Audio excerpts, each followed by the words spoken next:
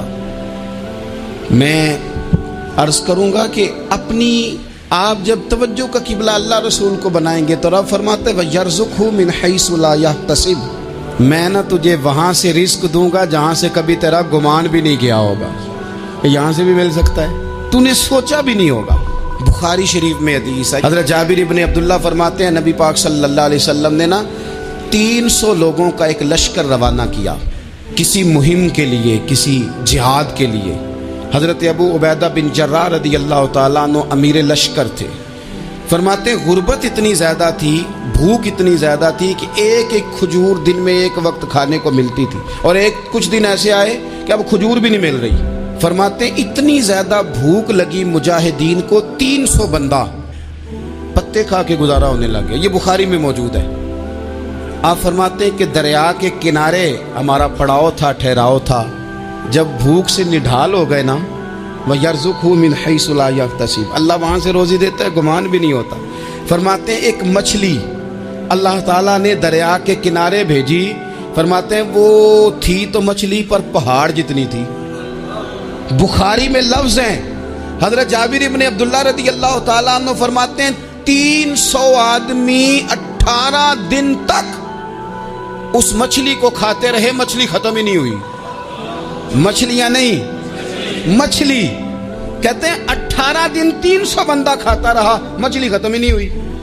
اور فرماتے ہیں کہ اس کی ہڈی نکال کے، کانٹا کہیں گے آپ اپنی زبان میں، کہتے ہیں وہ نکال کے نا تو اس کو کھڑا کیا نا جب، تو اونٹ کجاوے سمیت اس کے بیچ سے گزر جاتا تھا، 2 اس کے کانٹے جوڑے۔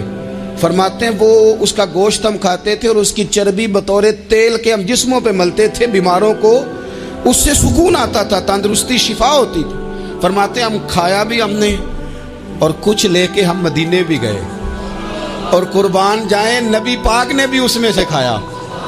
ہم نے عرض کی حضور یہ معمہ کیا ہے، یہ ماجرا کیا ہے؟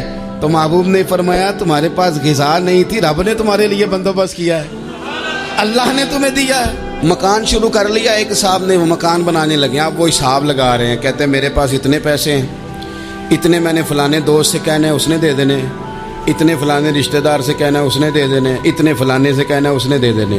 یہ ساری کاپی بنا کے مکان شروع کر لیا۔ جو روز کہتا تھا نا کوئی حکم ہو جاتے 10 سب سے پہلے اس کو کہا میاں پیسے چاہیے دن، وہ کہندا ہو کل ہی منڈا ٹوریا ہے، کہتے تو پرسوں 10 داتے لب جانے سن۔ میں آپ کو اپنے تجربے کی بات بتا رہا ہوں۔ جن لوگوں کا خیال ہوتا ہے نا کہ آپ سٹارٹ کریں فلانا کام، ہم آپ کے ساتھ ہیں، اللہ کا ہی کوئی نظام ہے، وہ بالکل بھی نہیں ساتھ ہوتے۔ لیکن ایسا نہیں ہے کہ کوئی ساتھ نہیں ہوتا، اللہ تعالیٰ بڑے اسباب پیدا کرتا ہے، وہاں سے دیتا ہے جہاں سے گمان بھی۔ ہمارا یہ ذہن بن جاتا ہے ہم ساری اپنے حساب سے چلتے ہیں، اتنے رشتہ داروں سے، اتنے کون آپ کے ساتھ چلے گا، سوال ہی نہیں پیدا ہوتا۔ یہ سارے کام چھوڑ کے سب سے پہلے 2 رکعتیں پڑھو، اپنے رب کی بارگاہ میں، رسول کائنات کی بارگاہ میں گزارشات اور استغاثے پیش کرو، وہاں سے خیر طلب کرو۔ دنیا دار کیا دیں گے، کیا دے سکتے ہیں، کیا حیثیت ہوتی ہے کسی، اللہ کہتا ہے وہاں سے دوں گا۔ تو جو اللہ مال دے وہ لینا چاہیے کہ رشتہ داروں کا مال دیکھنا چاہیے؟ جو اللہ دے وہ لینا چاہیے کہ سیٹھوں نوابوں کی جیبیں دیکھنی چاہیے؟ جو اللہ دے وہ قبول کرنا چاہیے یا دیکھنا چاہیے کون سا آدمی کہاں پہنچ گیا؟ چھوڑو، اپنی مٹی پہ چلنے کا سلیقہ سیکھو۔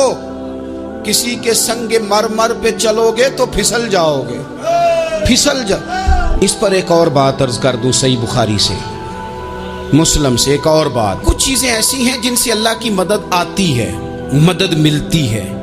ایک چیز ان میں سے ایسی ہے جس سے بہت مدد نازل ہوتی ہے، وہ ہے کہ جب رب آپ کو دے نا تو پھر آپ بھی اس کے رستے میں دیں، پھر مدد آتی ہے، پھر اور آتا ہے۔ بخاری مسلم میں حدیث ہے، یہ زیادہ ہی توجہ طلب امر ہے، اس پر آپ غور کریں گے۔ حضرت ابو ہریرہ فرماتے ہیں کہ نبی پاک علیہ السلام نے فرمایا ایک شخص نے بادلوں کے اندر سے آواز سنی کہ فلاں آدمی کا کھیت اور باغ خشک ہو گیا ہے، وہاں برسو اور اس کے کھیت کو سیراب کرو۔ وہ بڑا حیران ہوا کہ بادل سے آواز آ رہی۔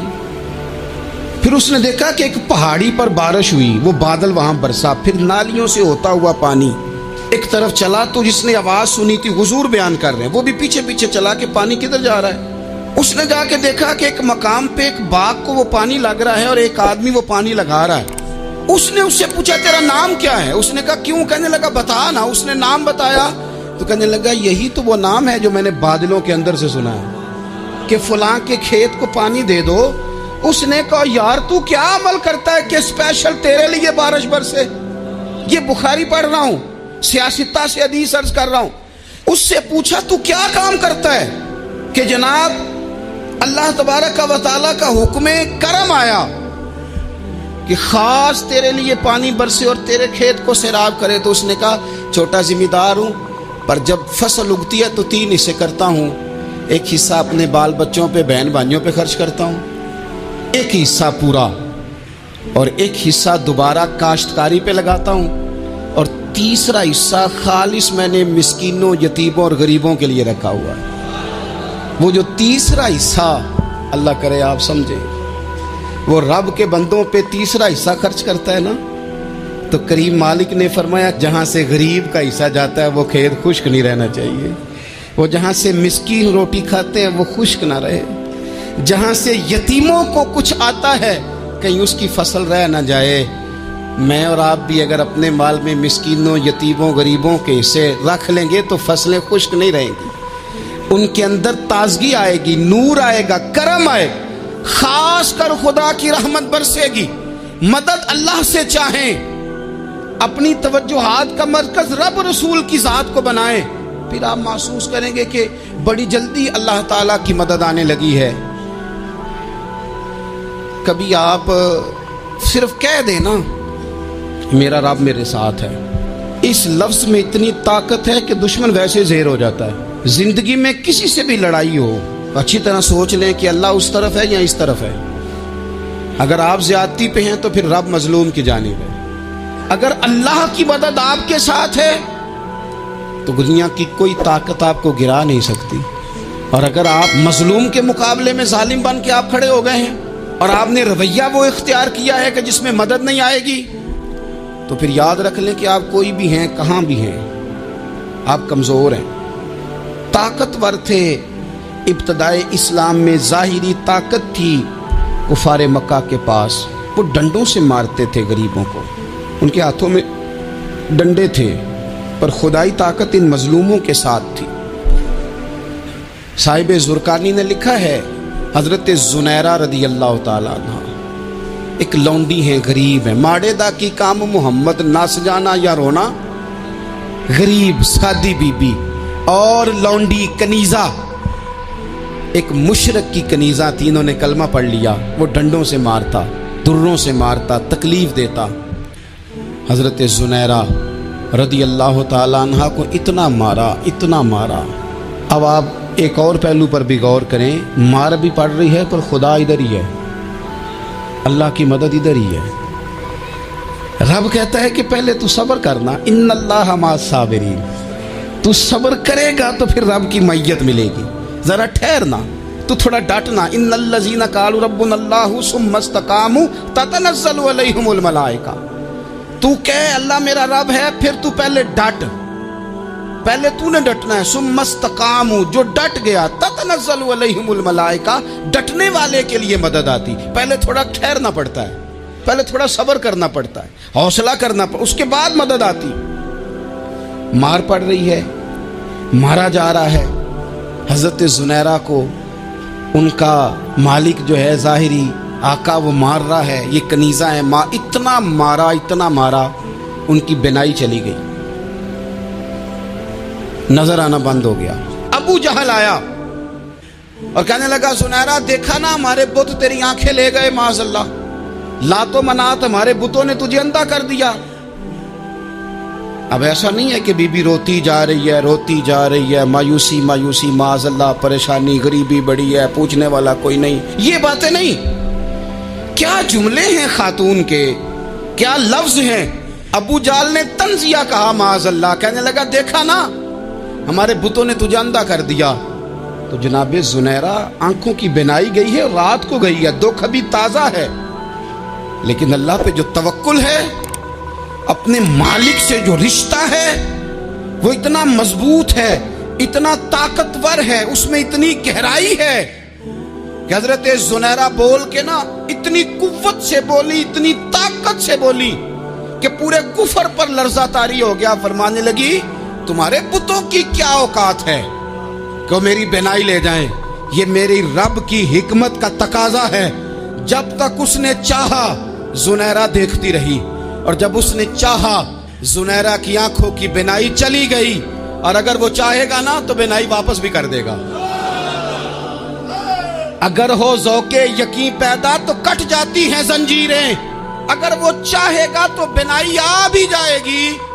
حضرت زنیرہ نے رات کو یہ لفظ کہے، ابو جہل اور سارے کفار ڈر کے سن کے چلے گئے، آپ اطمینان سے آ کے بستر پہ سوئی۔ جب سویرے اٹھی تو اللہ نے آنکھوں کی روشنی واپس کر دی تھی۔ آنکھوں کی اب چھڑی پکڑی ہے، بازاروں میں گھومتی ہے، کہتے ہیں بلاؤ کدھر ہے تمہارے لات و منات، دیکھو میرے رب نے روشنی واپس کر دی۔ آ کر میرے ساتھ ادھر آ، ستمگر ہنر آزمائیں، تو تیر آزما ہم جگر آزمائیں۔